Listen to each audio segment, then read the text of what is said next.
It is a crisp morning in medieval England.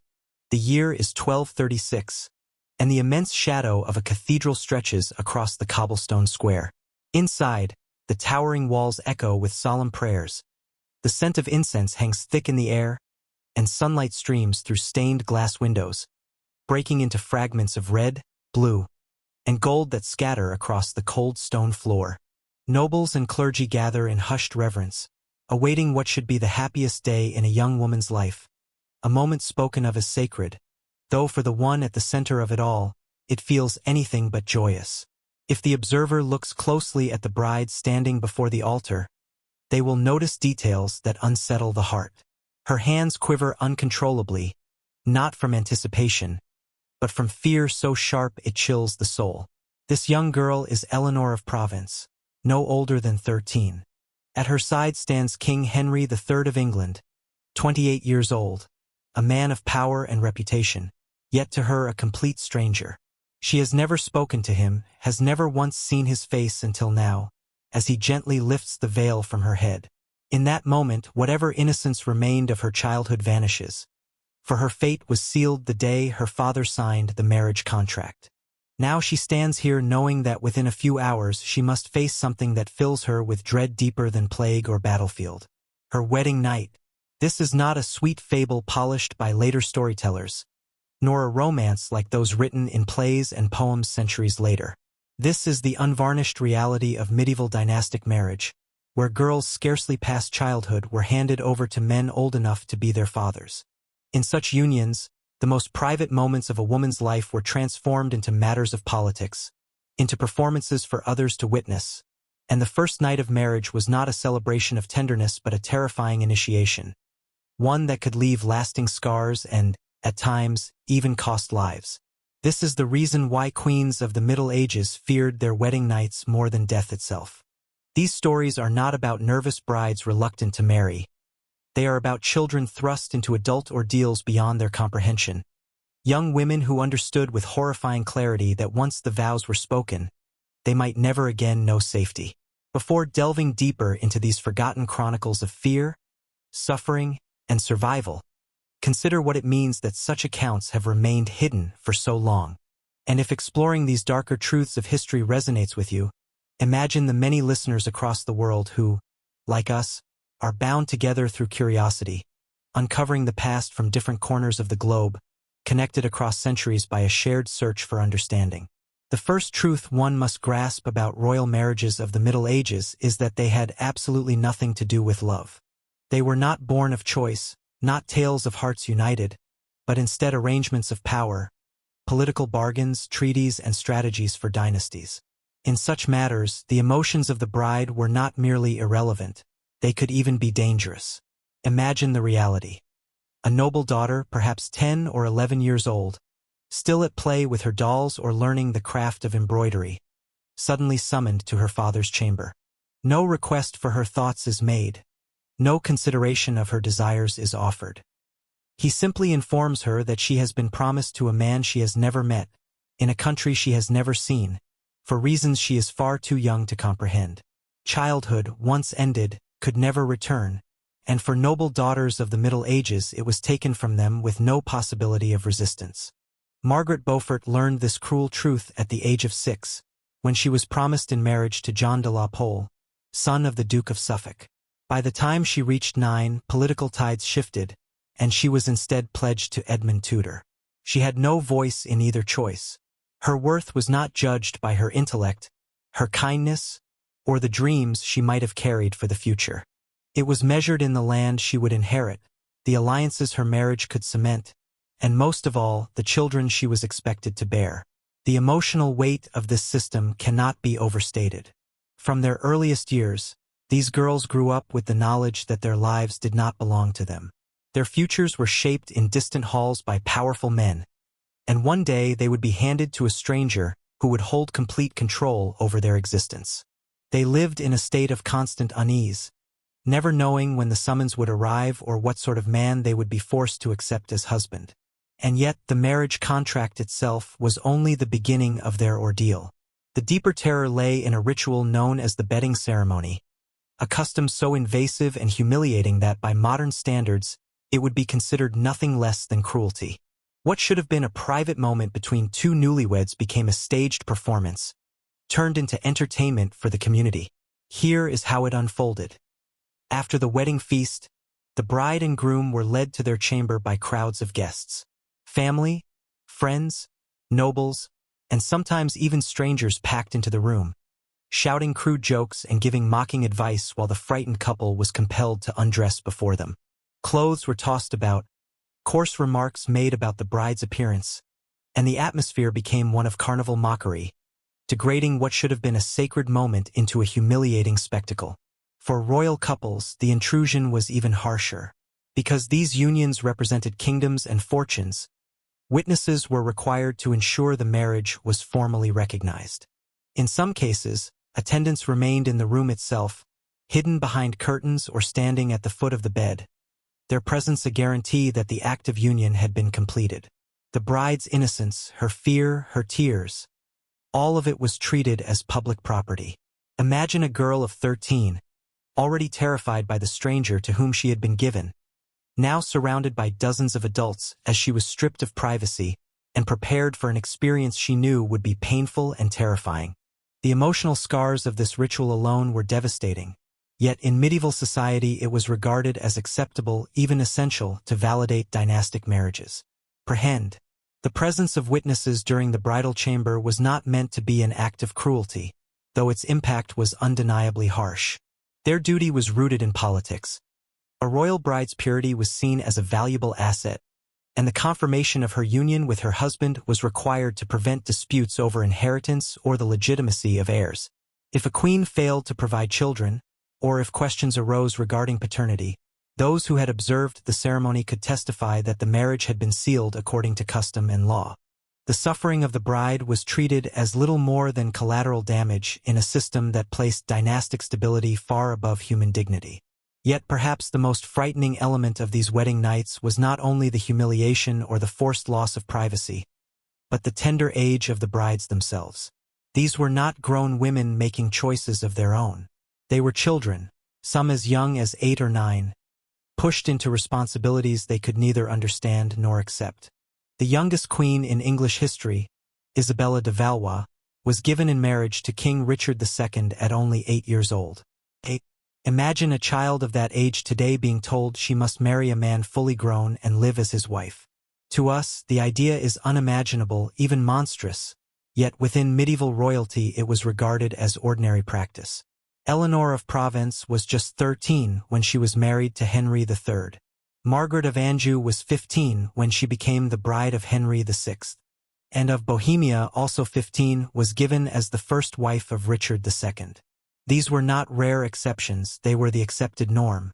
The political weight of such unions was considered too important to delay until the girls were emotionally or physically ready. And the medical realities of the time make this practice even more disturbing. In the Middle Ages, girls often reached maturity much later than today, closer to 16 rather than 12 or 13. This meant that many of these young brides were expected to take on the role of mothers long before their bodies were able to carry children. That did not prevent their husbands from pressing such expectations, and the results were frequently devastating, leaving behind consequences that were both physical and emotional. The story of Margaret Beaufort shows with painful clarity the fate that awaited so many young brides. At only 12 years old, she was married to Edmund Tudor, a man 24 years older than herself. According to custom, such unions were supposed to wait until the bride had reached physical maturity before being sealed, but Edmund disregarded this expectation. He was motivated by ambition, access to Margaret's inheritance, and the urgent need for an heir who could strengthen his claim to her estates. What followed can only be described as repeated coercion. Edmund, a grown man, forced his 12-year-old wife into a union she was far too young to endure, and soon she became pregnant. Years later, Margaret's own writings reflected the scars of this ordeal.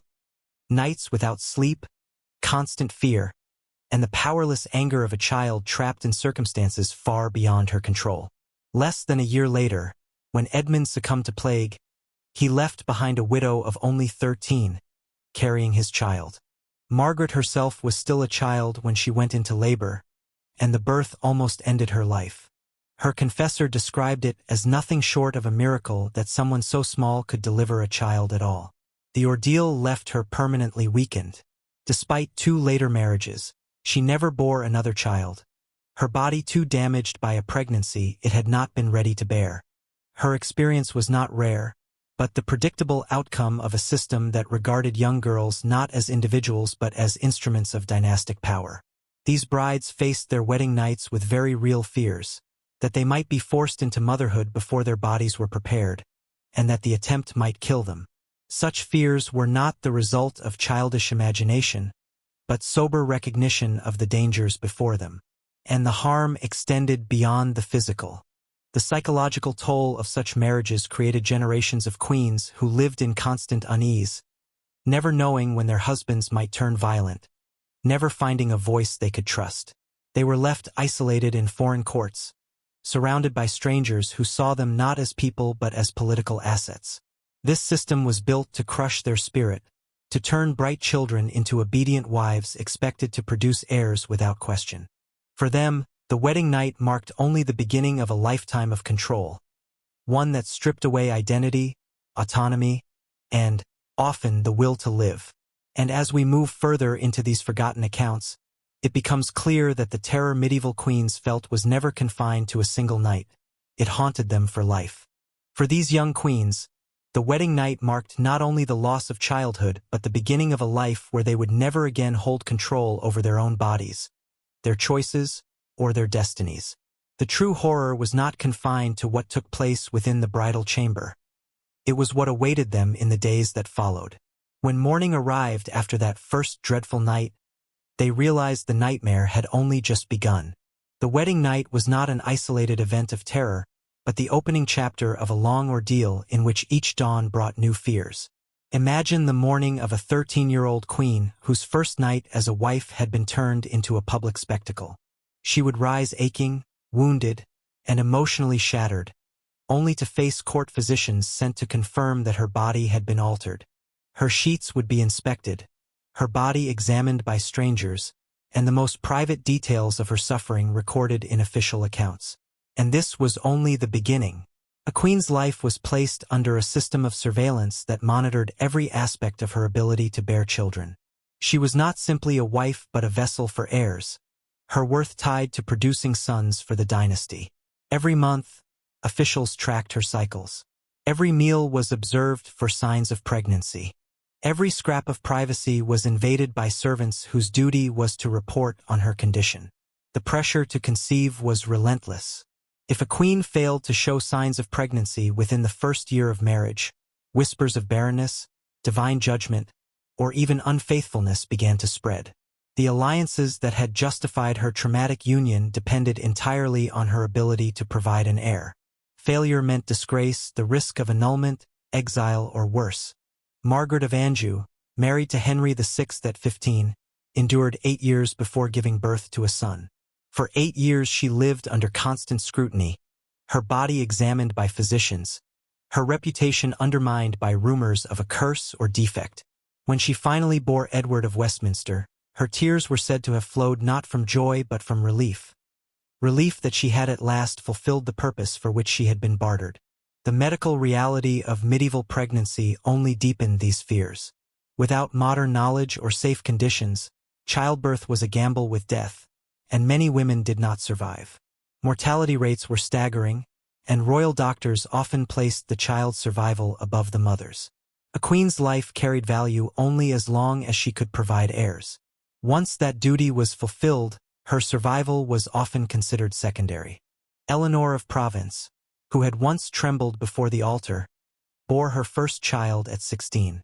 Her labor stretched over 3 days, leaving her near death from loss of blood. Yet within months she was made to conceive again, for political necessity demanded multiple heirs, no matter the cost to her body or her life. Eleanor would go on to bring 5 children into the world, each birth a moment where death hovered close, faced with the calm resignation of someone who had long accepted that her life was never truly her own. The emotional strain of this endless cycle of childbearing cannot be overstated. These young queens lived under the shadow of fear, knowing that each pregnancy might be the one that claimed them. They clung to rituals and beliefs in hopes of protection, praying to saints, carrying charms to ward off miscarriage, and submitting to medical remedies that were often strange, sometimes harmful, and rarely effective. Some even attempted to control their own fertility with crude methods of prevention, but such acts were judged as betrayal. A queen who deliberately sought to avoid pregnancy risked accusations of treason, for her ability to conceive was bound to the survival of dynasties. The punishments for such defiance could be brutal, from imprisonment to death, depending on the mood of the king and the shifting politics of the court. Yet perhaps even heavier than this threat was the loneliness these young brides endured. Torn from their homes, they were sent to foreign courts where everything was unfamiliar: the language, the customs, the people. They were cut off from parents, siblings, childhood companions, from anyone who might have offered comfort or protection during their terrifying passage into adulthood. The inability to speak the local tongue only deepened their despair. Picture a 13-year-old girl, already broken by her wedding night, discovering she could not ask for help, could not share her fears, could not even understand the rules of her new world. Servants spoke words she could not follow.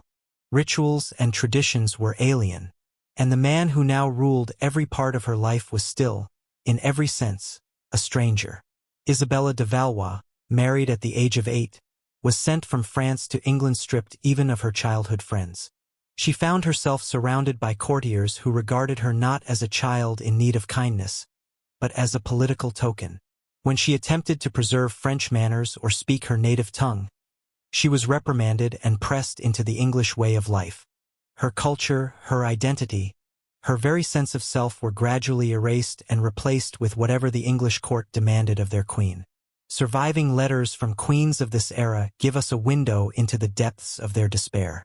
They wrote of homesickness so powerful it made them physically ill, of nightmares that left them afraid to sleep, of the suffocating sense of being judged constantly by people who cared nothing for their suffering. Their messages home are filled with hidden pleas for deliverance, desperate requests for familiar faces, and thinly veiled expressions of regret for marriages that had torn apart their lives. As the years passed, many of these young women developed what we would now recognize as severe mental torment. Many of these young queens grew increasingly withdrawn, suspicious of those around them, and consumed by fear. Some sought refuge in extreme forms of religion, devoting endless hours to prayer or embarking on perilous pilgrimages as a way to escape their anguish. Others became calculating and manipulative, clinging to whatever fragments of power they possessed in order to retaliate against those who tormented them. The most tragic cases were the ones who simply surrendered to despair. Court accounts speak of queens who refused food, who would not speak, who sat in silence for hours staring into emptiness. These were not acts staged for attention, but the visible collapse of minds that had borne far more than they could withstand. The dread surrounding wedding nights was never about a single evening of terror. It was about the realization that this night marked the beginning of a life stripped of autonomy, where their bodies, choices, and futures would no longer belong to them. They feared because they sensed with chilling clarity that all that defined them as individuals would be consumed by political necessity, leaving nothing but duty in its place. These forgotten queens faced their wedding nights with the courage of soldiers marching into battle, fully aware that survival was uncertain and that even if they lived, they would never again be the same. Their fear was not the nervous excitement of modern brides, but the rational terror of children who knew they were being sacrificed to alliances they had no voice in shaping. So the next time a medieval wedding appears in film or story, remember Eleanor of Provence trembling at the altar. Remember Margaret Beaufort enduring a birth that nearly killed her. Remember Isabella de Valois weeping for her mother in a foreign land, her cries lost in a language no one around her understood. Behind every crown stood a frightened child, bartered into a system that valued her only for what her body could produce. These queens should not remain mere political names or distant figures in chronicles. They must be remembered as human beings who endured unthinkable suffering with strength that continues to inspire. Their fears were real, their courage undeniable, and their endurance a reminder that even in the darkest chapters of history, the human spirit finds a way to persist.